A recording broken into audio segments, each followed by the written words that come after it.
Magandang araw sa inyong lahat and welcome to our podcast where we discuss the important issues affecting our society today. My name is Jomel Sontaco. And I'm Adrian Shinilia. At ako naman si Jericho Ramin Tipay. At sa episode natin ngayon, pag-uusapan natin ang Filipino culture at ng contemporary geographic challenge ng ating bansa. Ang Pilipinas ay isa sa mga bansang pinaka-vulnerable sa climate change dahil sa lokasyon nito nasa Pacific Ring of Fire at sa Typhoon Belt. Naging vulnerable ang Pilipinas sa climate change dahil sa kombinasyon ng geographical na lokasyon, kalagayan ng pangkapaligiran at mga gawaing pantao. Ang Pilipinas ay nasa Western Pacific Ocean na madalas daanan ng mga bagyo. Taon-taon, humigit kumulang 20 bagyo ang pumapasok sa bansa, kaya mas madalas itong makaranas ng mga malalakas na ulan, pagbaha at landslide. Bilang isang archipelago na may mahigit 7,000 isla, maraming komunidad ang matatagpuan malapit sa dagat. Dahil dito, madaling maapektuhan ang pagtaas ng level ng dagat o sea level rise at storm surge. Ang pagkalbo ng kagubatan, iligal na pagmimina at pagsira ng pakawan or mangroves ay nagpapahina sa natural na protection laban sa baha at pagguho ng lupa. Maraming Pilipino ang umaasa sa pagsasaka at pangingisda para sa kabuhay. Ang matinding init, tagtuyot at malalakas na bagyo ay nakakasira sa pananim at yaman. Ang paglaki ng mga lungsod at kakulangan ng maayos na drainage system ay nagpapalala ng baha, lalo na sa mga urban areas. Maraming komunidad ang kulang sa sapat na infrastructure at kakayahang makabangon pagkatapos ng kalamidad. Kaya mas malaki ang epekto ng climate change sa kanila. Sa kabuuan, naging vulnerable ang Pilipinas sa climate change dahil sa archipelago, pagkasira ng kalikasan at mga suliraning panlipunan at pang-ekonomiya. Dahil dito, mahalagang isulong ang pagpapahalaga sa kapaligiran at paghahanda sa mga sakuna upang mabawasan ang epekto ng climate change sa bansa. Dahil dito, madalas tayong makaranas ng malakas na bagyo, pagbaha, landslide at iba pang natural disasters. Pero hindi lang ang geography ang usapan dito. Malaki rin ang papel ng kultura ng mga Pilipinas sa kung paano tayo naghahanda, tumutugon at bumabangon sa mga sakuna. Una sa lahat, ano nga ba ang climate change? Ang climate change ay tumutukoy sa pangmatagalang pagbabago ng temperatura at weather patterns ng mundo. Bagamat may natural na pagbabago sa klima, mas lumalala ito dahil sa human activities tulad ng pagsusunog ng fossil fuels, pagputol ng mga puno at polusyon. Samantala, ang environmental risk ay tumutukoy sa mga panganib na maaaring makaapekto sa tao at kapaligiran, gaya ng bagyo, pagbaha, pagtuyot, at pataas ng sea level. Halimbawa nito ang Super Typhoon Yolanda na nagdulot ng malaking pinsala sa buhay at kabuhayan ng maraming Pilipino. Dahil archipelagic country ang Pilipinas, maraming coastal communities ang nanganganib sa pagtaas ng tubig dagat at mas malalakas na bagyo. Isa sa mga kilalang katangian ng mga Pilipino ay ang pagiging resilient or ang pagiging matatag sa harap ng mga pagsubok. Pagkatapos ng bagyo o lindol, makikita natin kung paano agad bumabangon ang mga komunidad at nagsisimulang magtayo muli ng kanilang mga tahanan. Ang resilience na ito ay nakaugat sa mga pagpapahalaga ng Pilipino tulad ng pag-asa, sipag at tiyaga. Resilience ay ang kakayahan ng isang tao, komunidad o bansa na makabangon, makapag-adjust at magpatuloy pagkatapos makaranas ng sakuna, krisis or pagbabago. Sa konteksto ng climate change at kalamidad, ang resilience ay tumutukoy sa kakayahan ng mga tao at pamayanan na maganda, tumugon at makarecover mula sa epekto ng bagyo, baha, tagtuyot at iba pang sakuna. Pero mahalagang tandaan na hindi sapat ang resilience lamang. Kailangan din natin ng disaster preparedness at sustainable environmental practices.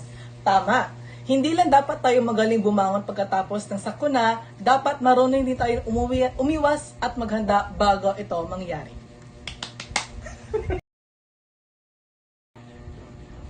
Isa pang mahalagang Filipino value ay ang bayanihan. Ang bayanihan ay isang tradisyonal na pagpapahalaga ng Pilipino na tumutukoy sa pagkakaisa, pagtutulungan at sama-samang pagkilos ng mga tao para sa kapakanan ng komunidad ng walang hinihintay na kapalit.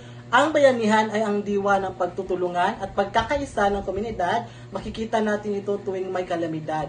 Maraming tao ang nagbibigay ng donasyon, tumutulong sa relief, operasyon at nagbo-volunteer para sa rescue mission. Ipinapakita nito ang pagharap sa climate change ay hindi responsibilidad ng isang tao lamang. Kailangan ng collective effort mula sa pamilya, paaralan, komunidad, pribadong sektor at government. Sa pamamagitan ng bayanihan, mas nagiging handa ang komunidad sa mga environmental challenges. So ano nga ba itong indigenous knowledge and respect for nature? So, alam natin na mayaman din ang kulturang Pilipino sa indigenous knowledge o traditional na kaalaman tungkol sa kalikasan. Ang indigenous knowledge o katutubong kaalaman ay tumutukoy sa mga kaalaman, kasanayan at gawin na ipapasa mula sa isang henerasyon patungo sa susunod na mga katutubo o lokal na komunidad batay sa kanilang karanasan. At the way na pagkikisalamuha sa kapaligiran. Ang kaalaman ito ay nabuo sa paglipas ng maraming panahon at ginagamit sa pang-araw-araw na pamumuhay, tulad ng pagsasaka, pangingisda, panggagamot at pangangalaga sa kalikasan. Maraming indigenous communities ang gumagamit ng sustainable farming at fishing. Practices na nakakatulong sa pangangalaga ng kapaligiran. Ipinapakita nito na may malalim na pangangalaga ang mga Pilipino sa kalikasan at sa likas na yaman nito. Sa panahon ngayon, mahalaga ang pagsamahin ang modern science at indigenous knowledge upang makahanap ng mas epektibong solusyon sa climate change. Kapag pinagsama ang tradisyon at agham, mas magiging matatag ang ating mga komunidad laban sa environmental risk. Sa ngayon, pag-uusapan na naman natin ang environmental challenges in the Philippines. Yes, ganyan pa man, may mga gawain din na nakadaragdag sa problema ng kapaligiran. Isa na rito ang improper waste disposal. Ang pagtatapon ng basura kung saan-saan ay nagbabara sa mga daluyan ng tubig at nagdudulot ng pagbaha. Yes, tama ka dyan, Jumel.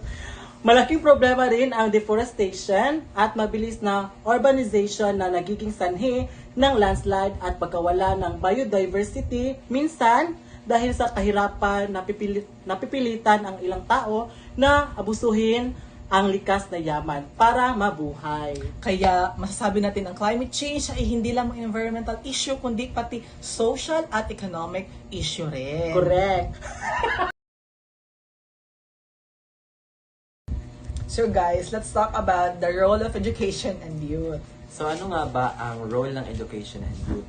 So napakahalaga rin ng papel ng edukasyon sa pagpapalaganap ng environmental awareness. Sa paaralan, natutuhan ng mga estudyante ang tamang pangangalaga sa kalikasan at ang kahalagahan ng sustainability. So ano ba yung sustainability? Sustainability ay ang paggamit at pangangalaga ng mga likas na yaman sa paraang natutugunan ang pangangailangan ng kasalukuyang henerasyon nang hindi isinasakripisyo ang kakayahan ng mga sumusunod na henerasyon na kung saan matugunan ang kanilang sariling pangangailangan. Sa madaling salita, ito ay responsableng pamumuhay at paggamit ng mga yaman upang mapanatili ang balanse ng kapaligiran, ang ekonomiya at ang lipunan. So, sustainability is the practice of meeting present needs without compromising the ability of future generation to meet their own needs. Ang layunin ng sustainability ay magkaroon ng maunlad na ekonomiya, makatarunang lipunan at malinis na kapaligiran para sa kasalukuyan at sa hinaharap. Tama kayo dyan, guys. So, ang kabataan ngayon ay aktibong nakikilahok sa tree planting activities, clean-up drives at climate advocacy campaign. Bilang mga estudyante at future professionals, may responsibilidad din tayong protektahan ang ating kapaligiran. Kahit simpleng gawain tulad ng pag-recycle, pagbawas ng paggamit ng mga plastic, at pagtitipid ng mga tubig at kuryente. Malaking tulong na ito para sa atin. Sabi nga nila, small actions can create big impacts kapag sama-sama natin ginagawa. Tama.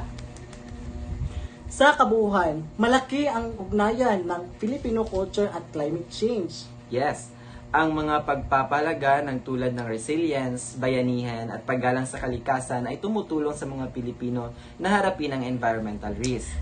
Guys, ngunit habang patuloy ang pagbabago ng klima, kailangan natin din palakasin ang environmental awareness at sustainable practices. Ang climate change ay hindi lamang usaping pangkalikasan, kundi usaping panlipunan at pangkultura rin.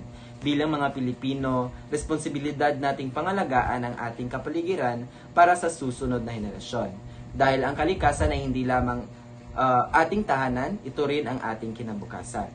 Kaya maraming salamat sa pakikinig hanggang sa susunod naming podcast. Ingat at alagaan natin ang ating kalikasan. Hanggang sa muli, salamat! See you on next podcast, everyone. Bye!